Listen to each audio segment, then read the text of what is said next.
Tudo Deus criou. O homem, a natureza, os anjos, tudo foi criado por Deus. Tudo pertence a Ele. Tudo é dele. Mas, como o homem foi criado livre, ele também pode livremente optar por Deus ou não. Aí começam as diferenças e as situações também que o homem, depois de ele ter cometido o pecado original, depois de ele ter se rebelado com Deus, ele vive até os dias de hoje o conflito entre servir a Deus, obedecer a Deus e seguir seus próprios caminhos. Porque quando Deus lança a sua palavra sobre o homem, Ele exige dele uma resposta, seja no sentido de concordar com a palavra, ou seja no sentido de discordar da palavra, ou de não obedecer a palavra. Não é um discordar apenas porque aquilo não seja uma verdade, não é uma verdade, porque da boca de Deus não sai mentira. Da boca de Deus não sai nada que venha oprimir o homem, ou que venha oprimir, tirar do homem a sua liberdade, ou tirar do homem a sua dignidade. Porque aquele que criou sabe do conteúdo e do valor que Ele colocou em cada um de nós. E quando Ele criou, Ele não o criou para este mundo, Ele o criou para a vida eterna. Ele não criou o homem para ele ser simplesmente um homem preso, aprisionado neste mundo, mas um homem que transcende desse mundo, um homem que vai além. Por isso que sobre nós há este hálito de Deus, esse sopro de Deus que nos faz diferente dos animais, que nos faz ser inteligentes. Porque o inteligente é capaz de distinguir uma coisa da outra. Quem não é inteligente não sabe distinguir uma coisa da outra. Ele permanece fixo, ele permanece estático naquilo que conhece, nos seus instintos, nas suas vontades. Mas um homem inteligente, ele consegue distinguir uma coisa da outra e fazer opção. Então é este homem inteligente que Deus fala. Porque não existe homem ignorante, não existe homem não inteligente. Todos têm inteligência, todos têm capacidade para compreender e para dar resposta. No contexto do evangelho de hoje, Jesus vai a uma sinagoga, a um lugar de meditar a palavra, a igreja dos judeus, vamos dizer assim, que era aquele ambiente onde se ouvia a Sagrada Escritura, onde se ensinava os mandamentos de Deus. E veja que o inimigo não escolhe lugar para se manifestar. Até mesmo dentro dos ambientes religiosos ele está presente. Mas ele distingue o que é de Deus e o que não é de Deus. Ele percebe na palavra de Jesus, na presença de Jesus. Jesus não havia falado quase nada, mas ele já vendo Jesus, ele já o identifica. Eu sei quem tu és, porque viestes aqui para nos perder?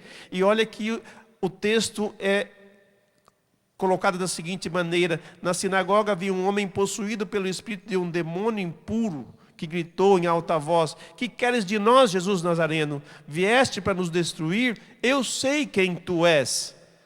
Tu és o Santo de Deus. Ele reconhece o que é de Deus.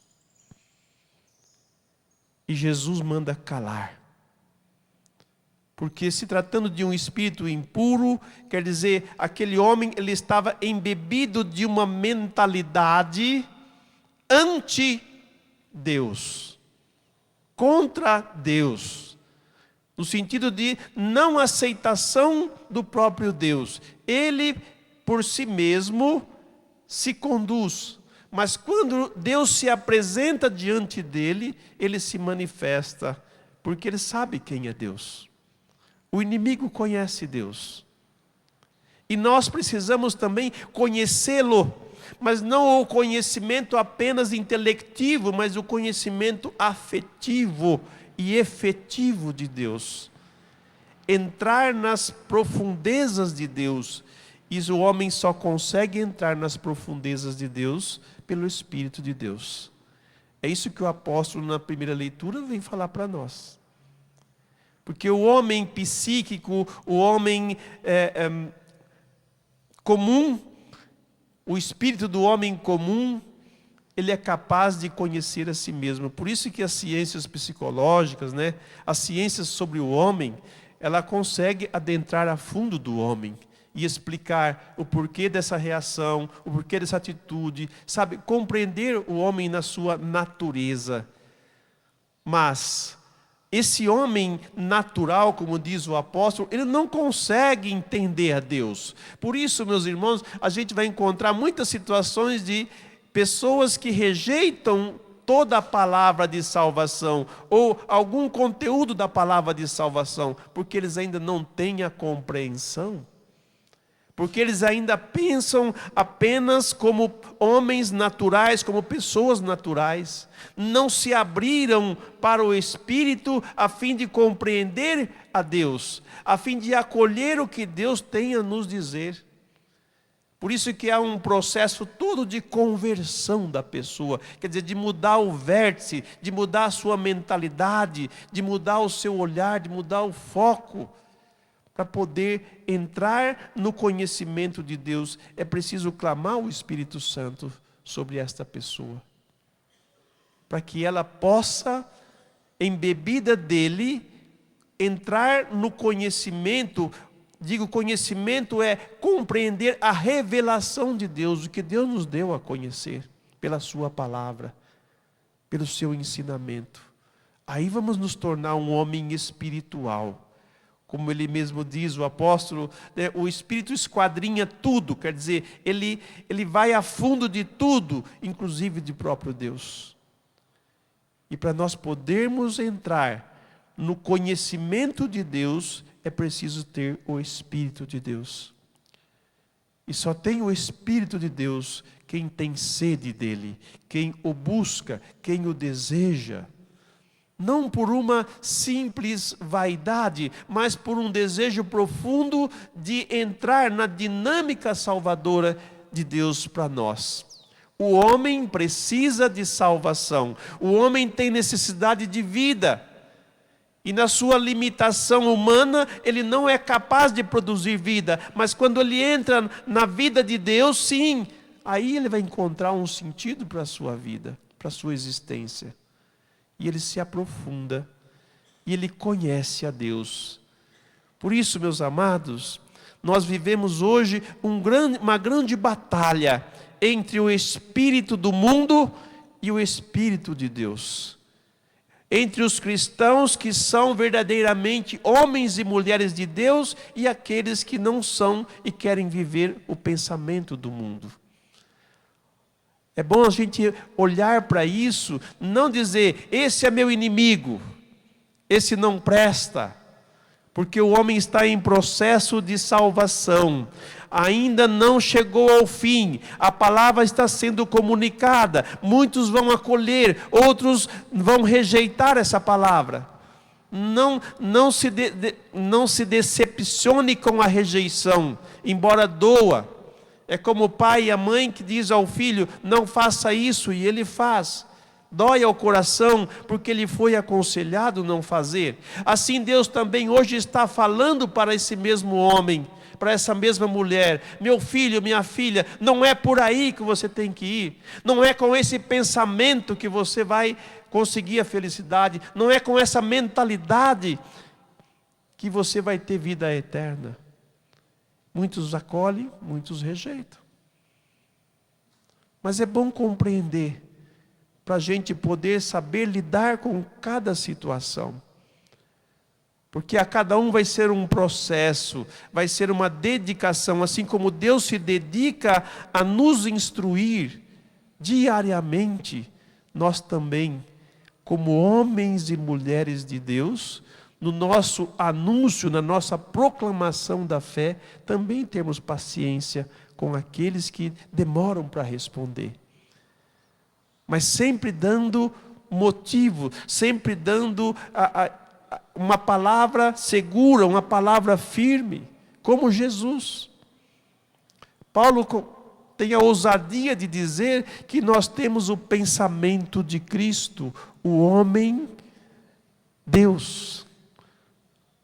É com essa cabeça, com esse pensamento, quer dizer, com essa mentalidade, com este espírito, que nós vamos ser filhos de Deus, como Jesus, que no meio do povo falava e o povo ficava admirado com o que ele dizia. Não eram simplesmente palavras bonitas, né? Palavras bem pronunciadas, palavras bem tipo versos, né? Como se declama um verso. Não são essas palavras bonitas, que também são bonitas, mas são palavras de vida. São palavras que tocam na vida das pessoas, são palavras que vão no fundo do coração das pessoas, que provocam o interior das pessoas e fazem elas desejar aquilo que esta palavra contém. Então essa admiração do povo em relação a Jesus, as pessoas ficavam admiradas com o seu ensinamento, porque falava com autoridade. Deus é autoridade, Deus é bom em si, Deus é eterno e as palavras dele são eternas. Por isso as palavras de Deus são imutáveis. Por isso que a igreja não deixa-se penetrar pela mentalidade do mundo, porque o conteúdo que a igreja possui é a palavra de Deus, a palavra eterna, a palavra que não muda, a palavra que é verdadeira, que é salvadora, que é restauradora do homem. Por isso que nós vivemos esta perseguição. Vocês, igreja, estão aqui para nos perder, quer dizer, para nos condenar, para nos punir por causa dos nossos atos, dos nossos pensamentos. É assim que o inimigo hoje ataca-nos. A cada cristão, em cada lugar, em cada departamento, em cada empresa, em cada repartição pública, somos constantemente agredidos, porque não há aceitação do modo de viver que nós temos, porque vivemos a vida de Cristo, porque professamos a fé em Deus, porque somos de Deus. Aliás, Jesus não enganou ninguém a esse respeito. Se a mim me maltrataram, quanto mais a vós. Se ao lenho verde fizeram o que dirá o lenho seco? Então, meus irmãos, firmes em Deus, unidos a Ele, fortalecidos nele, vamos nos deixar ser penetrados pela palavra de Jesus, para que Ele também nos purifique, para que Ele também nos liberte da mentalidade do mundo, ou da mentalidade do homem natural, do homem psíquico, que não é capaz de conhecer a Deus. Deixemos que a palavra de Deus entre no mais profundo de nós. Permitamos que a palavra de Deus, ela entre no nosso interior, no nosso psíquico, na nossa memória, no nosso inconsciente, no mais profundo do nosso ser, que como luz vai dissipar as trevas e tirar de nós toda e qualquer cegueira, todo e qualquer engano, todo e qualquer poder e força que nos tire do caminho da vida. Que o Espírito Santo hoje venha em abundância sobre nós, para que nós possamos proclamar: é justo o Senhor em seus caminhos, e eu quero caminhar com Cristo, sob a luz da sua palavra, sob a autoridade dele de ensinar e de estabelecer em mim e na vida dos homens o reino de Deus. Jesus estabelece naquele homem o reino de Deus. Sai, vai embora, cala-te, deixe esse homem livre, porque ele livre pode optar-se por Deus. Que o Espírito Santo infunda em nosso coração esta certeza do Jesus que veio para nos salvar e nos alimentar com a palavra de vida eterna.